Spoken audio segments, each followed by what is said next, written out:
안녕하세요, 독일가시입니다. 많은 분들이 부겐베리아를 너무 좋아하시는데요. 처음 사올 땐 예쁜 꽃이 많지만 집에서 키우다 보면 꽃을 안 보여주는 경우가 대부분입니다.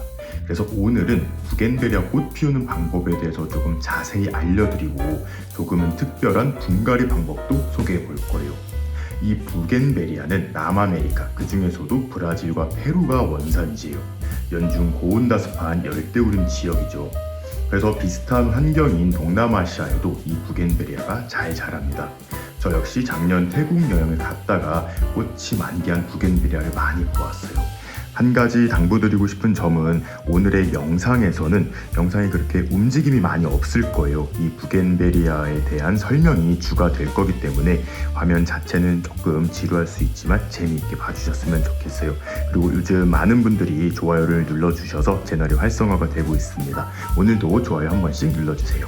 가장 먼저 이 부겐베리아가 꽃을 피우는 조건을 한번 살펴볼게요.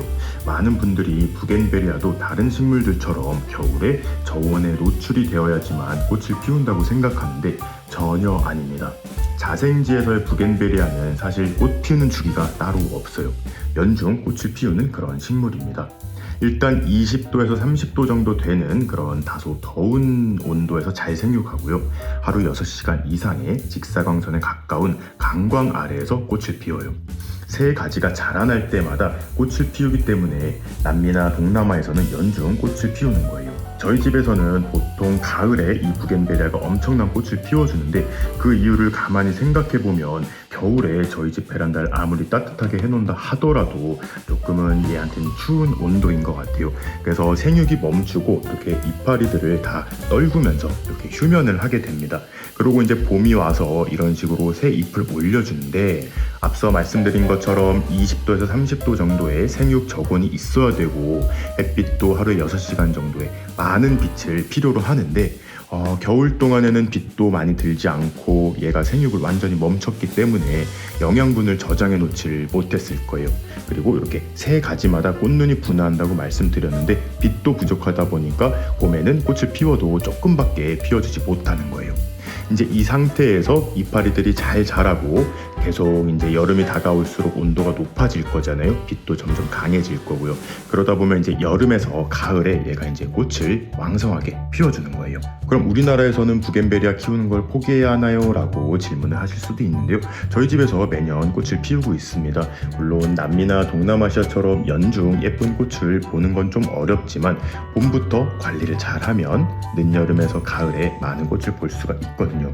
가장 먼저 저희가 신경 써줘야 할 것은 분갈이에요. 왜냐하면 우리나라에서도 봄 이후에는 이 부겐베리아의 생육에 맞는 그런 환경을 갖춰줄 수가 있기 때문에 특별히 해줘야 될 건 없지만 조금은 특별한 분갈이를 해줄 필요가 있어요. 많은 분들이 이 부겐베리아 분갈이 하는 것에 대해서 잘못 알고 계신 경우가 많더라고요. 잘못된 정보도 조금 많이 있는 것 같고 제가 공부해본 결과로는 이 부겐베리아의 뿌리가 굉장히 왕성하게 생육을 하다 보니까 매년 뿌리 정리를 하고 새로운 흙으로 분갈이를 갈아줘야 한다는 그런 내용이 좀 압도적으로 많더라고요. 그런데 이 부겐베리아는 사실 뿌리가 굉장히 예민한 식물 중에 하나예요. 뿌리가 조금이라도 손상되고 하면 바로 꽃을 안 보여주는 그런 식물이거든요. 그래서 남미나 동남아시아 같은 경우에도 이 부겐베리아를 옮겨 심은 해에는 꽃을 거의 피우지 않는다고 합니다. 그래서 매년 봄에 여러분들이 분갈이를 하셨다가 꽃을 못 보는 경우도 있어요. 하지만 그렇다고 해서 이 화분 안에서 분갈이를 하지 않고 계속 키우는 것은 사실상 어려운 일이잖아요. 그래서 오늘은 조금은 특별한 방법으로 양분을 좀 보충해주고 이런 방법을 알려드릴 거예요. 저는 이렇게 두 개체의 부겐베리아를 키우고 있습니다. 요거 같은 경우에는 이제 삼색 무늬 부겐베리아라고 해서 원목대, 이게 이제 부겐베리아 원래 목대인데 여기에다가 접목을 해서 이렇게 키운 거예요. 여러 가지 색을 피우는 이 부겐베리아, 특히 무늬가 있는 이런 품종들의 가지를 한 4-5개 정도 이렇게 접을 붙여서 판매를 한 걸 제가 벌써 한 3년 전에 사와서 이렇게 키우고 있거든요. 그렇다 보니까 굉장히 화려하고 다채로운 색깔의 꽃을 피워주고 있어요. 그리고 옆에 있는 개체는 꽃색이 유독 조금 신기한 좀 흰색에 가까운 파스텔 톤이라서 제가 좋아하는 부겐베리아인데, 이 같은 경우에는 굉장히 조그만한 모종을 제가 사와서 키우기 시작을 한 거예요. 생장점이 다치지 않게 계속 이렇게 키를 키워서 지금 옆에 있는 형님 부겐베리아보다 키가 좀 커져 있는 상태인데요.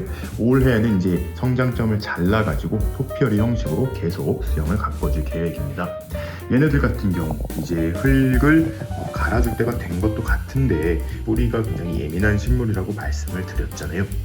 여러분들이 이 부겐베리아를 키우면서 올해 유독 예년에 비해서 성장이 너무 안 좋거나 잎이 많이 자라나지 않았다, 이런 경우에만 이듬해 봄에 조금 3분의 1 정도만 뿌리를 털어내고 새 흙으로 교체해주는 약 분갈이를 해주시면 좋은데, 작년에 생각보다 얘가 너무 잘 성장하고 특별한 문제점도 없다, 그런 경우에는 올해는 분갈이를 건너뛰는 것이 가장 좋습니다. 하지만 그렇다고 해서 얘를 평생 같은 화분에서 키워갈 수는 없기 때문에 3, 4년에 한 번 정도 얘가 좀 문제가 나타났을 때, 그럴 때만 살짝 분갈이를 해주시는 것을 추천을 해드려요. 하지만 지금 요거 같은 경우에는 원예용 상토 베이스의 흙이다 보니까 양분이 이제 거의 다 유실됐을 거예요.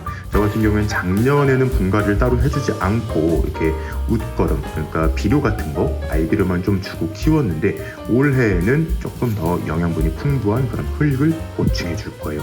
여기서 제가 추천하는 방법은 윗부분의 흙만 살짝 걷어내고 새로운 흙을 복토해 주는 거예요. 비료보다도 이렇게 새로운 흙을 복토해 주는 방법이 가장 좋다고 합니다. 이렇게 삼지창 같은 거를 원예용 붐점에서 팔아서 전 이걸 쓰고 있는데, 꼭 이런 걸 쓰실 필요는 없어요. 포크 같은 거 안 쓰는 걸 좀 구부려서 사용을 하셔도 괜찮고, 좀 젓가락 같은 거 이런 걸로 이 겉흙을 살살 긁어서 뿌리가 최대한 다치지 않게 좀 흙을 풀어주는 느낌으로다가만 이렇게 풀어주는 거예요. 이러한 방법은 꼭 부겐베리아 뿐만 아니라 집에서 키우는 대형 화분들 분갈이 해주기 너무 힘들잖아요. 그럴 때 좀 활용을 해볼 수 있는 방법입니다. 너무 많이 털어내진 않고 저는 한 3, 4cm 정도까지만 이렇게 좀 흙을 가볍게 털어주도록 할게요. 그리고 저는 지금 이걸 고정해 놓고 찍어서 앵글이 조금 이상한데, 화분을 옆으로 기울여서 정리한 흙을 좀 쏟아내 주는 거예요. 저는 이 정도 흙을 털어주었습니다. 이렇게 조심조심 갈고리를 이용해서 하다 보면 이렇게 새로운 뿌리들도 보이는데, 최대한 조심조심해서 얘네들이 상하지가 않았습니다. 이 상태에서 원예용 상토와 일반 자연 흙을 섞어가지고 이거를 이제 부어줄 거예요. 저 같은 경우에는 여기다가 유기질 비료를 한 큰술 정도 넣어서 같이 줄 건데, 또 너무 이 비료 성분이 강하면 얘가 꽃을 피우지 않을 수도 있어요. 이 정도 큰 사이즈의 화분일 경우에 한 큰술 정도 주시고, 조금 작은 화분의 부겐베리아를 키우고 계시다면 티스푼 하나 정도만 섞어서 주시는 것을 추천합니다. 이런 식으로 흙만 다 채워주면 끝인 거예요. 외목대에 도전 중인 이 작은 부겐베리아 동생도 같은 방법으로 밑흙만 갈아주고 오도록 하겠습니다. 자, 이렇게 양분이 풍부한 흙을 복토를 해주었기 때문에 올해는 또 이제 무사히 꽃을 잘 피워줄 것 같습니다. 그리고 이제 영상을 끝내기 전에 제가 까먹은 중요한 내용이 하나가 있어서 그것만 설명을 하고 마무리를 하도록 하겠습니다. 제가 이 부겐베리아 쇼츠 영상에서 예전에 한번 설명한 적이 있는데, 부겐베리아의 꽃을 많이 피우기 위해서 제가 한 달 동안 물을 말린 적이 있다고 말씀을 드렸어요. 근데 그 얘기가 진짜 자생지의 환경과 비슷한 환경이라고 해요. 이 부겐베리아 같은 경우에는 흙이 바짝 말랐다가 촉촉해졌다가 이게 좀 반복되는 그런 환경에서 또 꽃을 잘 피운다고 하거든요. 실제로 자생지에서 이 부겐베리아들이 자라는 그 흙을 보면 실제로 물이 굉장히 잘 빠지는 그런 토양이라고 해요. 그래서 처음 이 부겐베리아를 사오셔서 분갈이를 하실 때에는 원예용 상토와 사냐초 혹은 마사가 될 수도 있겠죠. 그렇게 배수에 도움이 될 수 있는 애들을 반 정도씩 1대1로 섞어서 물이 정말 잘 빠지게 해서 심어보시길 추천을 합니다. 그래서 겉들기 마르면 물을 주는 것이 아니라 속 끝까지 한 반절 정도가 말랐을 때까지 기다렸다가 흠뻑 물을 주고 이런 식으로 부겐베리아는 물 관리를 하시면 아마 올해는 많은 분들 꽃 보실 것 같습니다. 그럼 오늘은 이렇게 부겐베리아의 봄 관리를 좀 해줬는데요. 이제 또 꽃이 피면 아주 예쁜 모습 될 텐데 그때 되면 또 소식 전해드리도록 하겠습니다. 그럼 오늘도 재밌게 보셨거나 도움이 되셨다면 구독과 좋아요 그리고 알림 버튼까지 눌러주시면 감사하겠습니다. 뿅.